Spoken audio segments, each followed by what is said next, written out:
इन्हीं के वंश में देवमीण हुए, इनके अर्जन्य पर्जन्य हुए, अर्जन्य पर्जन्य के नवनंद हुए। इसी वंश से आगे महाराज सूरसेन हुए और इन्हीं सूरसेन महाराज के हुए हैं वसुदेव जी। और वसुदेव जी के 6 विवाह तो हो चुके हैं। 7वां विवाह महाराज देवक की पुत्री देवकी के साथ तय हुआ। देवकी के साथ महाराज वसुदेव का विवाह हुआ।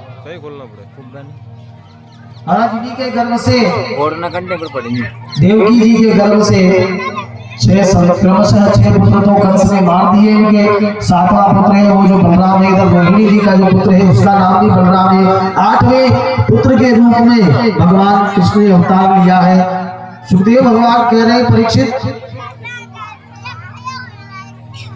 मथुरा के कारागार में भगवान कृष्ण ने अवतार लिया। गोकुल में लीलाएं की, माखन चोर की लीलाएं की, पूतना का वध किया, शक्तासुर का बकासुर का संहार किया, कंस का उद्धार किया, पांडवों को सहायता प्रदान करी, द्वारका में निवास किया। और महाराज फिर उद्धव जी को अंतिम उपदेश देकर भगवान अपने स्वधाम को सिखाया। और इतनी वार्ता करके और सुखदेव जी महाराज चुप हो गए। अब जैसे ही सुखदेव जी महाराज चुप हुए, परीक्षित ने प्रश्न किया, महाराज हो गई कृष्ण कथा? क्या हाँ अभी सुना तो दी तुमको, मथुरा में जन्म लिया, गोकुल में ये किया, मथुरा में ये किया, वृंदावन में ये किया, द्वारिका में ये किया। परीक्षित कहते हैं प्रभु जिन कृष्ण की कथाओं को सुनने के लिए मैंने सारी कथाएं संक्षिप्त रूप में सुनी, उन कृष्ण की कथा को आपने पूरा इतना संक्षिप्त कर दिया। महाराज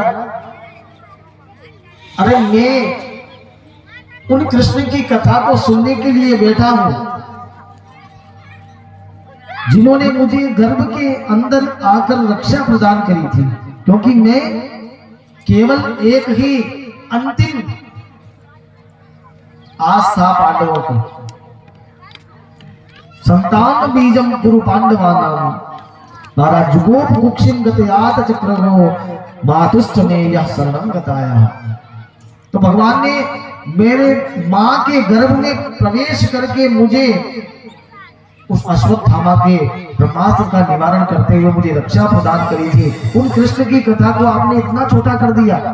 महाराज पूरी सुनाओ ना। सुखदेव भगवान कहते हैं राजन, अपन 3 दिन से कथा सुन रहे हैं तो आपको भूख लगी होगी, प्यास लगी होगी, कुछ जलपान कर लो।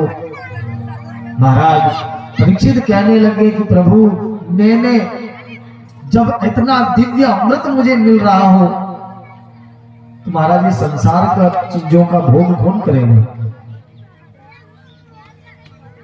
जी महाराज जिसको कामधेनु गाय को दोहने का अवसर मिल रहा है तो वो बकरी का दूध क्यों निकालेगा? वो कोई बिरला ही होगा जिसके पास गंगा बह रही और वो पागल आदमी, मूर्ख आदमी कुआं खोद कर पानी पिए। पास में गंगा बह रही हो और हम यदि कुआं खोद कर पानी पिए, ये तो हमारी मूर्खता है।